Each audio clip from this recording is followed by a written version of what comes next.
योग वशिष्ठ का आज का टॉपिक है स्थिति प्रकरण। सर्ग है 61 से 62 तक। राजस सात्विकी कर्मोपासना से भूतल पर उत्पन्न हुए पुरुषों की स्थिति का वर्णन। जगत की अनित्यता एवं परमात्मा की सर्वव्यापकता की भावना के लिए उपदेश। श्री राम के आदर्श गुणों को अपनाने एवं पौरुष प्रयत्न करने से जीवन मुक्त पद की प्राप्ति का कथन। श्री वशिष्ठ जी कहते हैं, रघुनंदन, जो पूर्व जन्म की राजस सात्विकी कर्मोपासना से भूतल पर उत्पन्न हुए हैं। राजस यानी राजसिक और सात्विकी यानी हम जानते हैं सात्विक गुण और राजसिक गुण और तामसिक गुण तीन है, लेकिन यहाँ पे राजस और सात्विक ये तीन बताए। राजस मध्यम स्थिति और सात्विक उत्तम और तामस निम्न स्थिति। तो राजस और सात्विकी कर्म की उपासना से भूतल पर उत्पन्न हुए हैं धरती पर। वे महान गुणशाली पुरुष आकाश में प्रकाशित चंद्रमा के समान सदा मनोहर कांति से युक्त एवं आनंद मग्न रहते हैं। वो आनंद मग्न रहते हैं क्योंकि वो राजस और सात्विकी कर्मों की उपासना के कारण इस धरती पर उत्पन्न हुए हैं और वो महान गुणशाली पुरुष है और वो आकाश में प्रकाशित चंद्रमा के समान रहते हैं और सदा सुंदर कांति से युक्त आनंदमग्न रहते हैं। जैसे आकाश का भाग मेघ आदि से मलिन नहीं होता, उसी प्रकार वे सांसारिक दुखों से दुखी नहीं होते, उनकी ये पहचान होती है।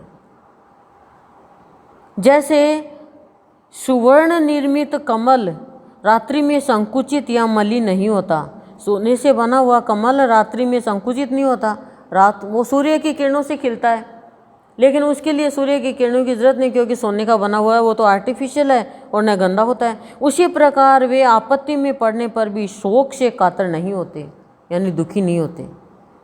जैसे स्थावर वृक्ष यानी जड़ वृक्ष आदि प्रारब्ध भोग के अतिरिक्त दूसरी कोई चेष्टा नहीं करते।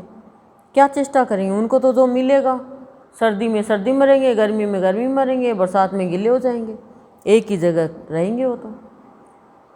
उसी प्रकार वे भी ज्ञान और ज्ञान के साधनों के अतिरिक्त और कोई चेष्टा नहीं करते।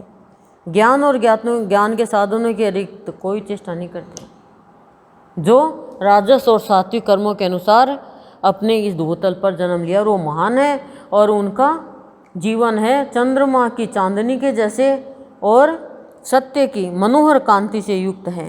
वो महापुरुष जैसे वृक्ष अपने पुष्प और फल आदि से सुशोभित होते हैं, उसी प्रकार वे भी अपने सदाचारों से शोभायमान होते हैं। जैसे चंद्रमा क्षीण होने पर भी कभी शीतलता का त्याग नहीं करता, उसी प्रकार वे आपत्ति काल में भी अपने सौम्य यानी निर्मल शांत स्वभाव को नहीं छोड़ते। मैत्री आदि गुणों से कमनीयता को यानी सुंदरता को प्राप्त हुई अपनी प्रकृति से ही वे नूतन पुष्प गुच्छों से विभूषित लता से शोभायमान वन के वृक्षों की भांति अद्भुत शोभा पाते हैं। वे पुरुष सब पर समान भाव रखते, समता रूप रस का अनुभव करते, सदा सौम्य भाव का आश्रय लेते, साधुओं से भी बढ़कर साधु होते और अपनी मर्यादा में स्थित रहने वाले समुद्र की भांति शास्त्र मर्यादा में स्थित रहते। कितने गुण उनमें देखो। अतः महाबाहु आपत्तियों की पहुँच से परे जो उनका पद यानी स्थान है, उसकी ओर सदा चलना चाहिए, कि उनका ही अनुसरण करना चाहिए हमें, तभी जीवन पाना सार्थक होगा। मनुष्य को इस जगत में सत्व गुण प्रधान राजस पुरुषों की भांति ऐसा बर्ताव तथा सत्य शास्त्रों का विचार करना चाहिए जिससे परमात्मा की प्राप्ति हो। कि मनुष्य को हमेशा यही विचार रखना चाहिए कि मुझे ईश्वर कैसे मिलेंगे। और हम लोग विचार करते हैं कि मैं धन कैसे कमाऊं, उसका बुरा कैसे करूं, बच्चों का पालन कैसे करना है, बच्चों की शादी कब करनी है, घर को कैसे तैयार करना है, आज मुझे कौन सी साड़ी पहननी है, उसने ये किया तो मैं भी आज यही गहना पहनूंगी, शादी में कैसे कैसे तैयारियां करनी है। ये करो विचार, लेकिन ये भी विचार करो कि मुझे इस जन्म में ईश्वर को पाना है। और ये विचार नहीं करो तो ये विचार करो कि मुझे इस जन्म में जन्म मरण से छुटकारा पाना है, तो मुझे ऐसा कार्य नहीं करना है जिससे मैं वापस जन्म मरण में उलझ जाऊं। कोई तो विचार ऐसा करो। इस प्रकार भावना करने वाले पुरुष को सब वस्तुओं की अनित्यता का भी विचार करना चाहिए कि सब वस्तु नश्वर है। विशुद्ध बुद्धि वाला पुरुष अज्ञान को बढ़ाने वाले मिथ्याभूत अनात्म दर्शन का त्याग करके सांसारिक पदार्थों के विषय में यह भावना करे कि ये सब के सब आपत्ति ही है, उनमें संपत्ति भावना कभी न करे। उस परम पुरुषार्थ रूप अनंत नित्य विज्ञानानंद घन ब्रह्मा को का भली भांति चिंतन करना चाहिए। कर्मों में जो परमात्मा का चिंतन करता है और हमारे भाइयों की संत की अमृतवाणी का चिंतन मनन करता है, उसका चित्त हमेशा प्रफुल्लित रहता है।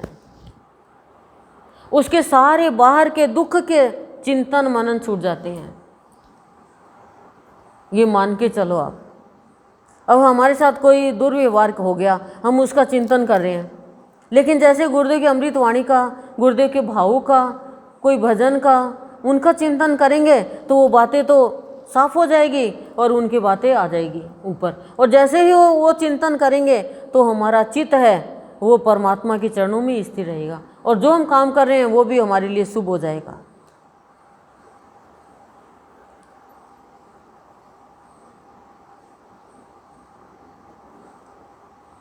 कर्मों में अत्यंत आसक्त नहीं होना चाहिए और अनर्थकारी जन समुदाय के साथ कभी नहीं रहना चाहिए। कर्मों में अत्यंत आसक्त नहीं होना चाहिए। हम लोग तो कर्म के कीड़े पड़े, सत्संग में ये कर दूँ वो कर दूँ, कपड़े ही उतार जाऊँ, बरसात आ, अरे फिर तो लेना, बरसात आ जाएगी तो सत्संग में तो लेट ना करो। ये बर्तन टेबल पे पड़ा, ये रख जाऊँ सिंक में, अरे आके रख देना, कौन सी बिल्ली आके और बंद घर में गिलास को लुढ़का देगी, कौन कर देगा। लेकिन ना, अनेक काम दिखते हैं सत्संग के टाइम। अनासक्त कर्म में अनासक्त होना चाहिए, लेकिन हम आसक्त है कर्म में। इतना मोह है, ये कर लो, वो कर लो, ये कर लो, वो कर लो, ये कर लो, वो कर लो। रात को 11 बज जाएंगे कर्म करते करते। तो कह रहे हैं ज़्यादा कर्मों में भी आसक्त नहीं होना चाहिए और अनर्थकारी जन समुदाय के साथ कभी नहीं रहना चाहिए। जो अनर्थकारी जन समुदाय ना, जो अनर्थ करते हैं, बुरा करते हैं किसी का, उनके साथ बिल्कुल भी मत रहो। और खुद का तुम्हारा रिश्तेदार कोई तुम्हारा क्लोज का है, पति है मान लो, विशेष बच्चे हैं, वो अनर्थ कार्य करे तो उनको रोको। बच्चों को भी रोकना चाहिए। हमें पता है अनर्थकारी है, ये स्त्री तो इसका बच्चा भी होगा, हो सकता है हो, नहीं भी हो, लेकिन संसार ही ऐसा है तो रोकना चाहिए। हमारा काम रोकने का, बाकी नो रुके नहीं रुके उनका काम है। संसार के सभी वस्तुओं के साथ संबंध विच्छेद अवश्यम भावी है। संसार के सभी वस्तुओं से संबंध विच्छेद अवश्यम भावी है। संबंध विच्छेद होगा ही होगा। ज़्यादा जिसे घनिष्ठता होगी संबंध विच्छेद होगा। परिवार में नहीं, दोस्तीबाजी में। मित्र होगा तो शत्रु होगा, और मित्र हो तो ऐसे हो सुदामा और कृष्ण के जैसे, राम और सुग्रीव के जैसे। वो मित्रता नहीं टूटती है।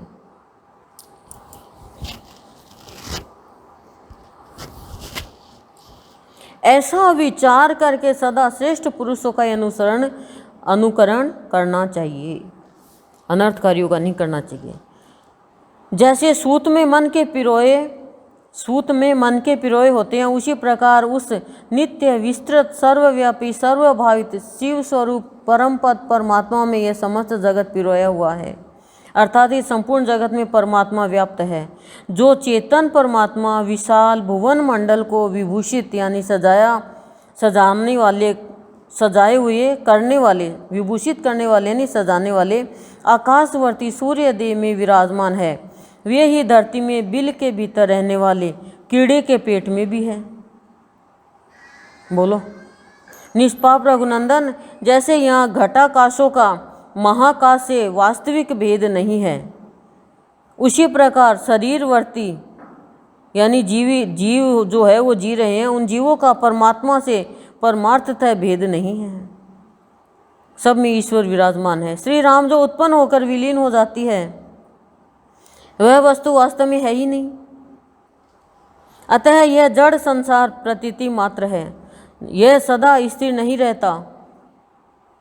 इसलिए इसे सत्य नहीं कहा जा सकता, किंतु प्रतीत होता है इसलिए इसे असत्य भी नहीं कहा जा सकता, अतएव यह अनिवर्चनीय है, इनका कोई वर्णन नहीं कर सकता। पहले विवेक और विचार से युक्त धीर साधक शास्त्र के अनुसार परम बुद्धिमान तत्वज्ञानी श्रेष्ठ महापुरुषों से मिलकर उनके साथ सत्य शास्त्र विषय के विचार करें,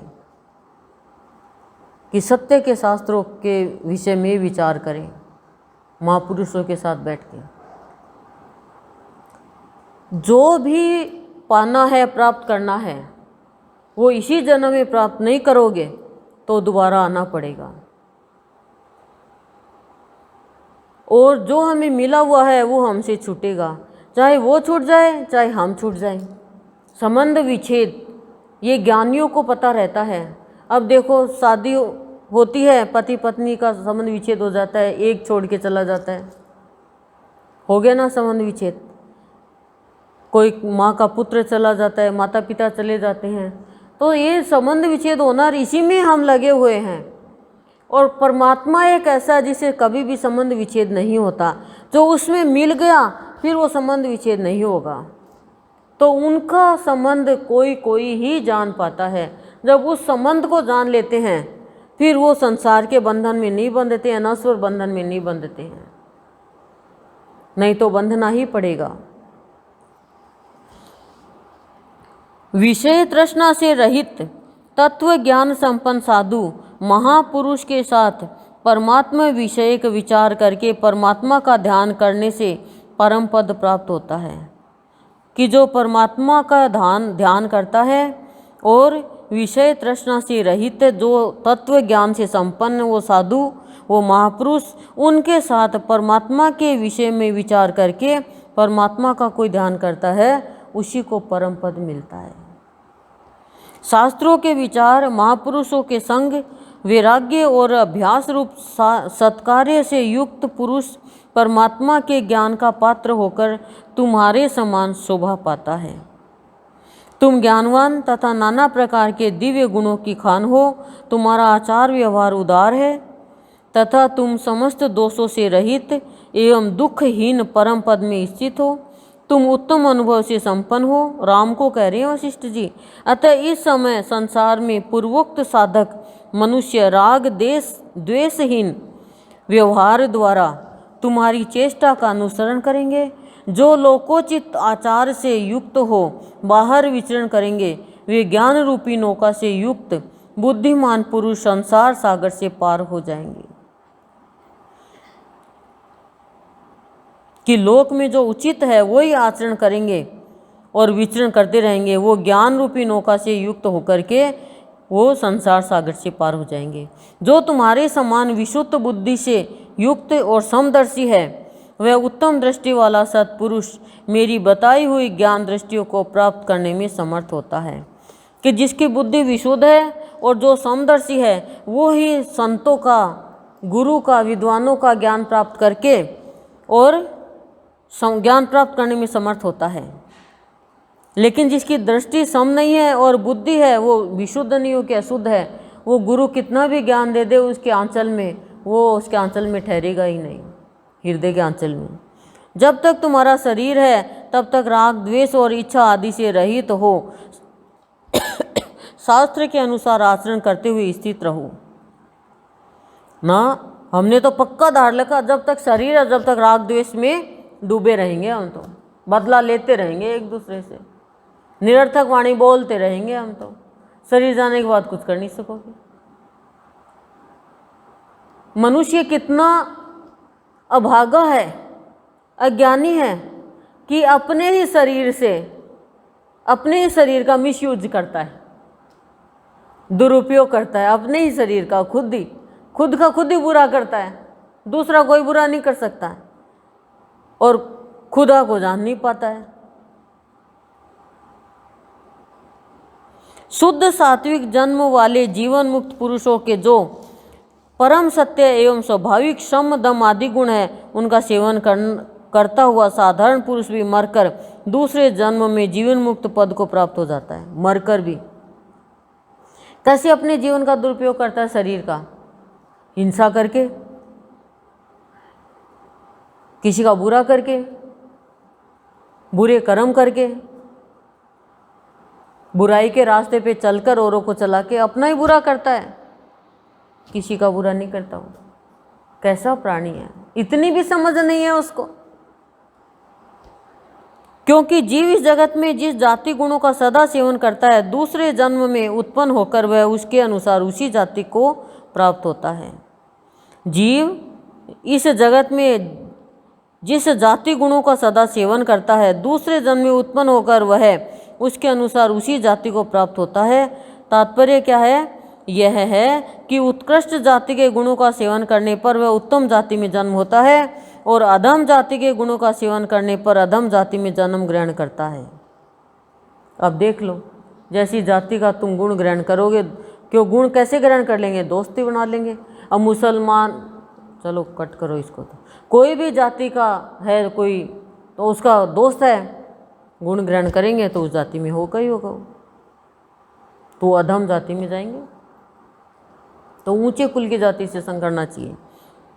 जाति कर्म से होती है, ये जाति नहीं है कोई बाहर आप ब्राह्मण बढ़िया और क्या वैश्य, ब्राह्मण बढ़िया और क्षत्रिय और क्षुद्र, ये चार बनाई हमने, ये कोई जातियाँ नहीं है, कर्म से जाति बनती है। जैसे जड़ भरत ने कर लिया पशु की जाति से, तो वो अधम हिरण बनाना। तो कोई को कुत्तों से प्यार होता है, कोई को बिल्ली से होता है, कोई को गायों से होता है, कोई को सुअरों से होता है, कोई को तोता पालने में होता है। तो क्या है? यही है बस, वो गुण ग्रहण कर लेते हैं उनका। कर्मों के अधीन हुए जीव पूर्व जन्म के सब भावों को कर्मों के अनुसार ही पाते हैं। पर्वतों को भी लोग पराक्रम से जीत लेते हैं, इसलिए मनुष्य को आत्म कल्याण के लिए तत्परता पूर्वक परम पुरुषार्थ करना चाहिए। पर्वतों को भी जीत लेते हैं प्राणी पुरुषार्थ के द्वारा, मतलब बहुत बड़ा होता है पर्वत। तो करें आत्म कल्याण के लिए तत्परता पूर्वक परम पुरुषार्थ करते रहना चाहिए। आत्म कल्याण के लिए पुरुषार्थ में पीछे नहीं हटना चाहिए। जीव सात्विक, राजस और तामस किसी भी योनि में क्यों न उत्पन्न हुआ हो, उसे कीचड़ में फंसी हुई भोली भाली गाय की तरह अपनी बुद्धि का धैर्य के साथ परम उद्योग पूर्वक संसार रूपी पंख से उद्धार करना चाहिए। कि किसी में भी उत्पन्न हो, राजस, सात्विक, तामस, किसी भी योनि में, लेकिन उसे कीचड़ में फंसी हुई भोली भाली गाय की तरह, जैसे गाय कीचड़ में फंस गई, उसको उसका मालिक निकाल लेता है, ऐसे ही यदि प्राणी कैसा भी हो लेकिन एक इष्ट मान लिया और वो संसार रूपी दलदल में फंस गया, तो उसका इष्ट उसे निकाल लेता है, खींच लेता है उसको, जैसे हमें खींच लिया, निकाल लिया हमें। पर हम यहाँ आकर भी पुरुषार्थ नहीं करेंगे, किसका भला नहीं करेंगे, उत्कृष्ट कर्म नहीं करेंगे, निकृष्ट करते जाएंगे, सच्चा सुख किसी को नहीं देंगे, तो फिर क्या है? हमारा पुरुषार्थ नहीं होगा आत्मकल्याण के लिए। तो फिर संसार रूपी पंख से हमारा उद्धार नहीं होगा। पुरुषोचित प्रयत्न से उत्तमोत्तम गुणों द्वारा सुशोभित होने वाले मुमुक्षु, यानी जो मुक्ति की कामना करता है, वो मुमुक्षु पुरुष दूसरे जन्म में जीवन मुक्त पद को प्राप्त होते हैं। पृथ्वी पर, स्वर्ग में, देवताओं में अथवा अन्यत्र भी कहीं भी कोई ऐसी वस्तु नहीं है जिसे सदु संपन्न पुरुष अपने पुरुषार्थ या प्रयत्न से प्राप्त न कर सके। जो सतोगुण वाला है और सत्य से संपन्न है, सतोगुणों से संपन्न है, वो वस्तु कहीं भी हो चाहे वो प्राप्त कर सकता है, उसमें इतनी शक्ति है। ओम शांति शांति प्रशांति। स्थिति प्रकरण आज संपूर्ण हो गया है। हरिओम पूर्णमद पूर्णमिदं पूर्णात् पूर्णमुदच्यते पूर्णस्य पूर्णमादाय पूर्णमेवावशिष्यते।